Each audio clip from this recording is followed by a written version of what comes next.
Good evening, Hunslet and Riverside Ward. It's Councillor Paul Ray here, one of your free ward councillors for the area, and welcome to my fortnightly Ask Paul. Your chance to pretty much ask me whatever you like, and I'll attempt to try and answer those questions. If not, I will go away and try and get you some answers. As normal, we'll follow the same format. I'll give some local updates, particularly around coronavirus, but other local news stories of note. And then I'll open it up to you to ask questions. I do give about 30 to 45 minutes for this, depending on how many questions you send. So the more things you send me into the comments, the better. Again, I am here to answer your questions. Just a note of warning, I do have my co-host, which is my Peggy there. So if you do hear a dog in the background, I do apologise in advance. So just in terms of some local updates of note, and I think the big one we need to talk about is obviously coronavirus and where we are as a city. Last week, the city was put onto the government's watch list. There are effectively 3 levels of local warning. There's the watch list, there's support, and then there's intervention, and we were put onto the support list. Now, don't know whether we have shifted on that list after today because we've not received an update, but our head of public health here in Leeds did tweet out about 20 minutes ago the current R rate in the city. So we have an R rate of 66 per 100,000. To put that into context, Bradford went into local lockdown measures around about 60, and we have a positive test rate of 6%. So the virus is still replicating quite substantially in the city. It is still being picked up mainly in younger populations, and by younger populations we mean really anyone under the age of 40. And obviously there's a lot of intervention methods, processes going in the city, and communications going out as possible.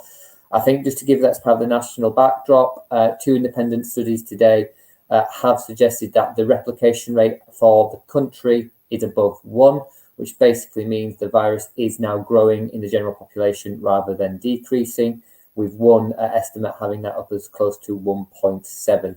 So we are in a territory now where the virus is growing overall in the population in the UK.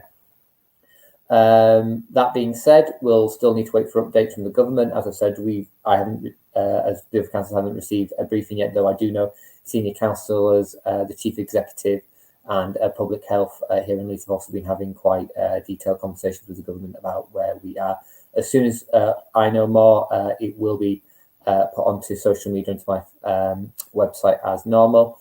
Again, just to kind of really stress, the virus is still there. We are on that danger kind of territory of a local lockdown, and we do need the people of Leeds to follow the guidance of wear your mask, wash your hands regularly, keep your distance, particularly as the rule of 6, as the government has called it, comes into effect as of the 14th, I believe it is, or 15th. I think it's the 14th, which is Monday. Yes, Monday, where the rules basically turn from guidance to legally enforceable. So a lot of the things that were there beforehand were guidance. You shouldn't be in groups of more than 6 in certain circumstances. The government is pretty much coming down quite heavy now, and it's actually making it a legal requirement. So that won't affect workplaces, schools, or hospitality. Turning to some local updates, I think the first one I just want to raise, obviously quite a serious matter, is the death of Mr. Franklin, whose body was found on Hunslet Moor a few days ago.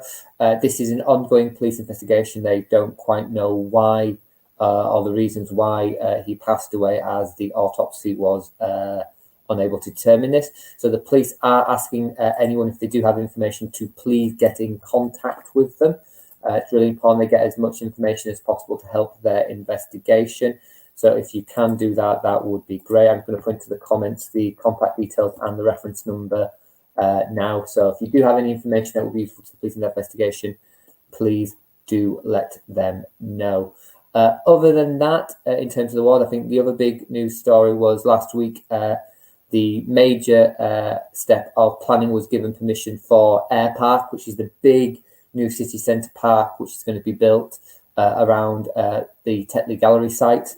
in Leeds city centre. It will be the biggest urban park construction, as far as I'm aware, in Europe, if not any major city around the world at the moment, and will add an absolutely important green space for tens of thousands of not just residents, but of visitors and shoppers in Leeds. Other than that, it has just been pretty much as normal, lots of your casework and stuff like that. So I'm going to jump over to the comments now to see if you've actually sent me any questions, which would be nice. Sometimes this is a bit slow, so if you do bear with me, I'm going to check my phone as well just to see if anything's popped up in there, because they don't always pop up as they should do in the live stream. Let's have a look. Any comments? Right, so no one sent me any questions yet, which is concerning. Have I fixed everything? It'd be nice if I have. Let's have a look. Right, I have had a couple of questions via WhatsApp, actually, while I've been speaking. We've got concerns about speeding on East Street in the city centre. What should we do, and can you do anything about it? Now, I think this is referring to East Street near the Gateway and Merchants Quay as you go into the city centre. This has actually been raised by a couple of other residents who live in Merchants Quay. I don't know where this particular person who sent this comment lives. We are aware of it. I have been in contact with the city centre police inspector, and we are actually now arranging for a police speed gun operation. We are very, very aware that there are people who are literally trying to run through those lights at speed, trying to get past them all, because there are quite a number of lights for a variety of reasons there, particularly because it's a major pedestrian crossing point. So we are aware of that, and the police are on to dealing with that. Let's have a look at some of the other things. Who should we report to if there's a breach of COVID guidelines? So, as you can probably imagine, there's obviously a lot of business open at the moment, and there has been a lot of concern with some of those businesses have not been following the COVID secure guidelines issued by the government. Enforcement is obviously going to get a little bit stronger from the 14th next week with the government changing rules, but effectively the guidance is still roughly where it was. So if you know a business or a venue where you feel they are not following the COVID guidelines as they should be, what you need to do is contact the environmental protection team here at Leeds City Council. I'll put into the comments now their email address. What they will do is they will take the details, they will speak to the business owner or venue runner, basically double check that they're aware of what they're meant to be doing, and where they're not doing what they should be doing, then they will obviously give them guidance. Where it becomes a repeat offence, and then obviously that escalates down the enforcement track. So I'm just going to put that into the comments now. So the email I've just put in there, if you've got any businesses or venues you think are not following COVID secure guidelines and you're worried about the risk to public health, there we go. Email that, and they will gladly take up your complaint. Adam, yes, Midland Road. So there's a couple of things going on with roads around that area at the moment. So we have had a speed gun operation there historically, and we did pick up a few others. If it's still been an issue, we will get the police out to do another speed gun operation, and they did pick up quite a number of fines. There has been some issues around crossing there, particularly as you go towards Sussex Avenue, Pepper Road. We've got a nice new crossing at the top. We've got a crossing down the bottom near Low Road, but there's nothing in the middle. So we are looking at that. But specifically on Midland Road, we can have a highway to look at that. But in terms of speeding, I'm more than happy to ask West Yorkshire Police to put in another speed gun operation and see if we can pick up any people doing that there, and they will be fined accordingly. Michael, so the soundbite. So for anyone who doesn't know this, Highways England have been doing a significant amount of roadworks on the motorway near Sturton, as the council's been doing obviously quite a lot of work with Sturton Park and Ride. And there is and it's a good thing in the sense that it's going to help prevent noise. There's a very large acoustic noise barrier, as it's technically called. Now, this has been installed on the Middleton Park side of the Ward Divide where the motorways end, but we're going to have one on the Hunslet side of the Westburys. And it's a rather bright version of green. It was down as leaf green. It ain't leaf green. So after a lot of aggro, the Middleton councillors, the Hunslet councillors, Hilary Benn MP, we've finally got Highways England to agree to change the colour. And we will be doing a consultation, or should I say they will be doing a consultation with residents on Westbury Grove and Westbury Place North, plus the other Westburys and Parnabys on the other side of the motorway, Middleton Park Ward. And they'll be offered a palette of 15 colours, which they can then obviously choose, and then Highways England will then change or apply the colour as appropriate. Long and hard fought for residents, not very happy with the colour, and as I've said, when you look at the colour on a piece of paper, it doesn't look as bright as it is, and it's a very, very, very, very bright green. And when you're living next to that kind of very, very bright green, it's not going to go down very well. Right, so while I wait for, there's no comments in the live comments. Let's see if there's any other ones I have been sent. Let's have a look. So what age range are people spreading the virus? So in terms of the coronavirus in the city at the moment, there are obviously hotspots where there's small outbreaks, and the council's environmental protection team goes in, their environmental health team, and supports those businesses.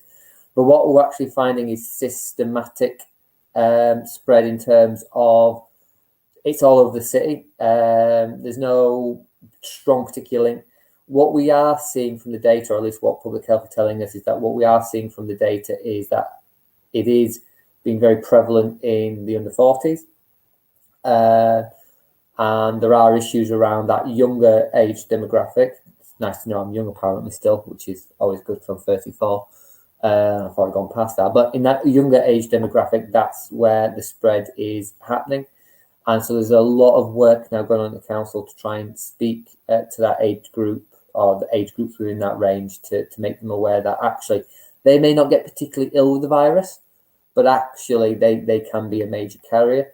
And across kind of demographic spread as well, you know, we're finding it in all kind of populations now. It's not really focused on one particular population or another, and it's obviously causing quite a lot of concern. Michael, are we going to have a curfew? I really hope not. I mean, certainly, I think if we look at the question of what might happen, if there's the real possibility of a local lockdown, I don't think there's any point in pretending there's not. We've got a really good public health system here in Leeds in terms of our health protection models, our public health staff, and the government, who recently came and spoke to Leeds, was quite impressed with what Leeds is doing. But if the infection rates continue to climb, then we have to be realistic. There is a possibility of a local lockdown, and I think we all want to avoid the additional or the reversal to more strict rules than they had. In terms of the national lockdown, well, look, I don't think anyone knows at the moment. There are obviously conversations for the government to have, and they will obviously be looking at the data. I think the fact that they are turning guidance into legally enforceable laws now in terms of what they've said does up the ante. Also, it's a bit of a simpler message than, yeah, it's guidance, you can do what you like. But in terms of specifics, that's obviously for the government to decide.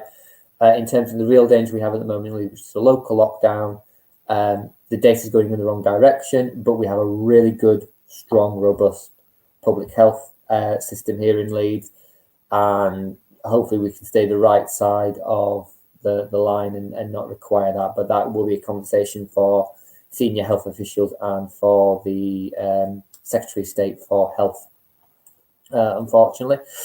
Right, some other things. Let's have a look. So we've got nothing in the comments. Let's have a look if I've had any other questions sent to me. Let's have a look. Right, a question that's come to me via direct message, and this is in relation to Let me just reread that. Right, buses. So, buses specifically for children. So, the city does have support transport for kids to get to school, particularly over longer distances, and particularly for children who have special travel needs. West Yorkshire Combined Authority has worked really hard on this and have been able to my knowledge from the last briefing, I've been able to get additional resource and bus capacity. It is something that is being monitored very heavily, though. What we are saying is if any parents or carers or guardians are having issues with school travel, etc., to get in contact with us, because we can then raise that accordingly, because we've got a direct line to pick up any particular problems. So any parents that do have or use the facility of the travel system, public transport system for kids getting to school, then please do let us know and we will pick that up separately. Any other questions? Let's have a look. No, this is a really quiet night. You've got no questions for me. I don't know if this is a good or a bad thing. If it's a good thing, great. I've solved everyone's problems and I get to clock off early and do more emails about people's bins. But surely there must be more questions or concerns about the area than this. Let's have a look. Or maybe you'd start watching something really entertaining on TV rather than speaking to me, which I wouldn't blame you to do. Let's have a look. Okay, got a big question here. Let's have a look. Hi, Paul. Do you know anything about the boat by the student accommodation? Yes, we do know about this, Simon. The gentleman in question is known to the Canals and Riverside Trust, who basically are the landowner when it comes to the river. They are having issues with the gentleman and they're going through their antisocial and removal problem. So Canals and Riverside Trust do know about this. I was speaking to a member of Canals and Riverside Trust a couple of days ago about something else. He is known to them. He does move up and down the area in our part quite a bit and has there's a number of antisocial boats which cause trouble for some of the other boaters and some of the permanent residents. But this gentleman is known, and Canals and Riverside Trust are in the process of dealing with it. But as effectively the landlord for any of the boats on the river, it's something that's in their jurisdiction rather than ours. Leeds City Council will only really get involved if it starts to cause such significant antisocial behaviour that we have to use our enforcement powers. But Canals and Riverside Trust have quite a significant amount of power they have in terms of their waterway management rules. So I hope that kind of answers it, but it's Canals and Riverside Trust are dealing with that. Let's have a look. Any other questions? Another question that's come to me on WhatsApp. Is it true that planning is going to get easier and I'm able to build a bigger extension of my house? So I think you're referring to the government's white paper, Planning for the Future, I believe it's called. So the government has proposed, and it is just a proposal at the moment, to relax planning regulations in a number of areas. And it's to really enforce something they call presumptive permission, where effectively they say, actually, you've got the permission to do something and the council has to come up with a really, really, really good reason why you can't. Or a statutory body like Highways England or something. So what that will mean is if it goes through in its current format, it basically means extensions will be easier. You'll just get planning permission. There's even this conversation about an algorithm, which basically says, based on the algorithm, you get this and you get that. And the planning authority, aka the council, can only dispute it in really specific circumstances, such as antisocial behaviour, extreme loss of immunity, etc., etc. Some of the big changes actually would be for this actually probably more hit city centre residents, because what it would do in particular is make the right of office owners to convert buildings into flats significantly easier, particularly in light of the coronavirus and the impact that's had on city centre offices. So there could actually be quite a considerable change to that. It is just a consultation. There is a huge amount of resistance to it. The idea that councils are the reason why house builders aren't building houses is frankly laughable. We provide huge amounts of permissions for land building, and what a lot of developers do is they do what's called land banking, where they sit on the value of the land, sit on the land in general gets more expensive, and they either sell it on with the planning permission to someone else and make a quick buck, or it means that when they do get to the point where they want to build something, well, actually the land's worth more, so the properties are worth more. Massive bugbear. Yes, the plants in the background. Well, most of these aren't new there, or some of them are actually. They are my partners. I normally do this upstairs in my little office space I have in my bedroom, but I'm down here looking after Peggy today, so I'm surrounded by lovely plants, which always helps. Right, let's have a look. A WhatsApp question about the Ginnell on the Claytons. So, for those people who live in the Hunslet Carr area of the ward, there is a Ginnell between Pepper Road and Westbury Grove, which is basically adopted highway. It's effectively managed by the council, and is an area of antisocial behaviour, of crime, and quite dangerous driving with quad bikes. So I'm literally just about to write to residents about this. Actually, I just proofed the letter today. It should go out on Monday or Tuesday. The stage we've got to now is that we've done the first stage of consultation for that, which has come back with no major objection from adjacent landowners, residential landowners, so that's good. The next stage is to get approval from something called the Highways Board, which is basically the council's internal management structure for highway stuff. So we will be writing to residents on the Claytons, on whose land is directly next to the Ginnell, just to make them aware that if we do remove the adoption of the highway, the land is unregistered. So all land in the United Kingdom is owned by someone, but over many decades, the record of who owns it goes missing and the land becomes unregistered.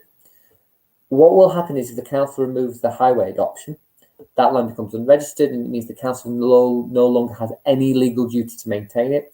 So we are just about to write to residents on the affected property and the Claytons just to make them aware of that. Then effectively the land responsibility will default to the adjacent landowner. As long as they have no issue with that, we'll then get permission from the Highways Board. Assuming we get permission from the Highways Board, we then have to consult the Ramblers Association and Network Rail. Once we've consulted them, we then apply for a court order to the Magistrates Court, and then the magistrate then makes a decision. So we've probably got another good few months until we get anywhere close to getting a resolution. But we are further on the process, and I have every intention, where possible, of shutting down that Ginnell because it's an absolute nightmare. But the legal process is incredibly difficult. But that's just one of those things. Right, let's have a look. Any more live comments? No one's very talkative to me tonight. Clearly, there's no problems. I like that. I must be doing my job. Let's have a look. When will you have your next Q&A with Hillary? I've not arranged it yet, but probably the end of this month, middle of next month. I need to send him an email because that question and answer with Hillary that we do every couple of months is really, really popular for obvious reasons. I haven't received an end date for Park and Ride yet, Mark. They always say, I mean, the hope is it will be done by the early part next year, but they will always say subject to weather and other unknown issues. They are well onto it. The expected completion date should be first quarter, second quarter 2021. But it's one of those things that if we go into a second national lockdown, or they change certain other rules, it could delay things. But they are well on the way with the work, and there's every intention of getting that done as soon as possible. But I don't have an exact date because they never really give an exact date. They just tend to say quarter this or quarter that. Let's have a look. Have a look. Yes, St. Peter's Court bus stop. So this is on Dewsbury Road. Someone actually emailed me about this a couple of days ago, actually. So we're doing some cycle road improvement on Dewsbury Road. There's kind of like half a job done from many years ago. But when they did that half a job, they actually did create a problem which is they narrowed the road so much that when the bus parks up on parts of Dewsbury Road, it causes a massive tailback of cars. There are two particular spots that cause a problem on that, to the person that sent me the question. One is St. Peter's Court, where we have an agreement in place to create a half lay-by. So that's a full lay-by is where literally the entire bus can get in. But there's not enough space there to do that without cutting into the minimum space needed for the public footpath. So they're going to put in a half lay-by, which will give enough space for vehicles to get past. And the idea is also to turn that lay-by space into a shared space for cyclists, so they don't necessarily need to go onto the path when the bus isn't there. The second problem area of Dewsbury Road is the junction of Dewsbury Road and Trentham Street, where there's a bus stop there as well, which is causing massive tailbacks when the bus stops.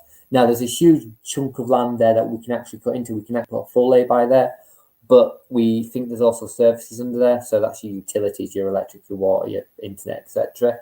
And so they're just working how much that's going to cost to move, because those things aren't cheap.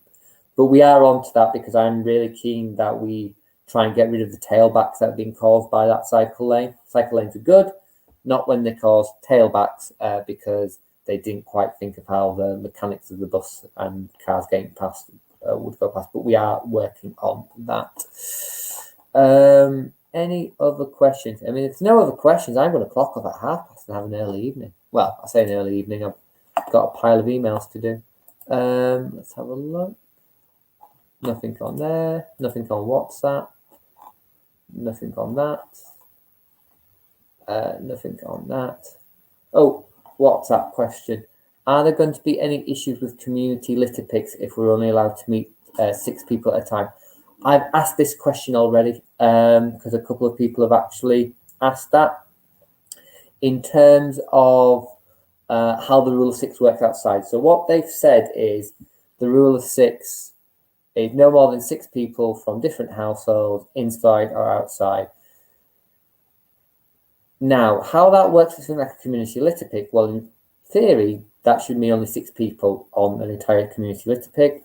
But we don't know if they'll say, well, actually, if you're X amount of meters apart between groups, that's fine. So I have gone sort guys because I know there's quite a lot of really eager litter pickers. And I will try my best to find out as soon as possible because I've got a number of litter picking groups I want to do litter picks. For the past few months, I've had an ongoing problem with City Fibre and a contractor O'Connell utility with the state of the finished path in the White Rose due to their work. If you could please send me which particular street is the issue, Simon, to the details at the bottom of this video going past, I will pick that up with Kim, who is their regional kind of ops manager, and find out what is going on there. So please do drop me a line. I do know we had a report of some poor City Fibre aftercare work, which seemed to have got washed away, thankfully, a couple of days later by the rain. But if there's still some bad patches, if you drop me a line of exactly which streets and exactly where, I will then pick that up with City Fibre quite happily. To be fair, they are quite good when we do raise it. They do come back and sort it out. So if you just drop me a line, that will be great. Let's have a look. Any other questions? Let's have a look. When will you start doing your face-to-face surgeries again? I don't know. I'm hoping, subject to what the replication rate of the virus is, I was hoping to start those from October.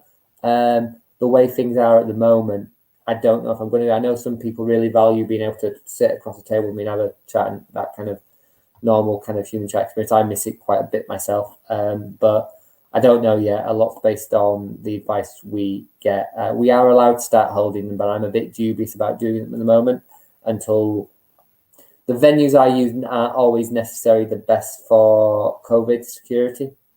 So before I do start them again, I want to make sure it's somewhere that's got the Perspex visor and everything like that, just to make sure that me and the people I'm speaking to are safe. As you can imagine, in my job, I meet a lot of people. So there's a potential if I get the virus, I could spread it to quite a lot of people. So I need to be very careful. But we'll come back to that. I do want to start those surgeries as soon as possible. Let's have Let's have a look. Any date knock down the Queen pub? Could you please remind me which one? Is that the Queen pub in Sturton? Am I getting wrong? Could you remind me where that is, and I'll find out, because there's a few pubs in the ward, and that one's completely gone over my head. So if you just let me know where that is, Mark, and I'll find out for you. Let's have a look. No question there. Right, so still, let's wait for Mark if you can give me the location. The Wakefield. I don't know. I will find out because they have to put in a demolition request order to the council. I will find that out for you, and if you just direct message me something on my Facebook or on Twitter, I will send you a message back as soon as I've got an answer, if that's okay, Mark. Let's have a look. Right, so it's 5:30. There doesn't seem to be a rush of questions, so I'll give it another minute. And if there's not anything in a minute, then we'll call it quits for this fortnight. I've got no question. Any news on HS2?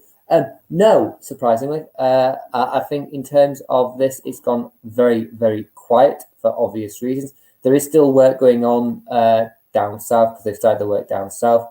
We're obviously quite keen as the council. The council was submitting its comments about the viaduct and the route as it comes into Leeds city centre particularly. Obviously, the government's proposal to try and save themselves some money is to create a viaduct through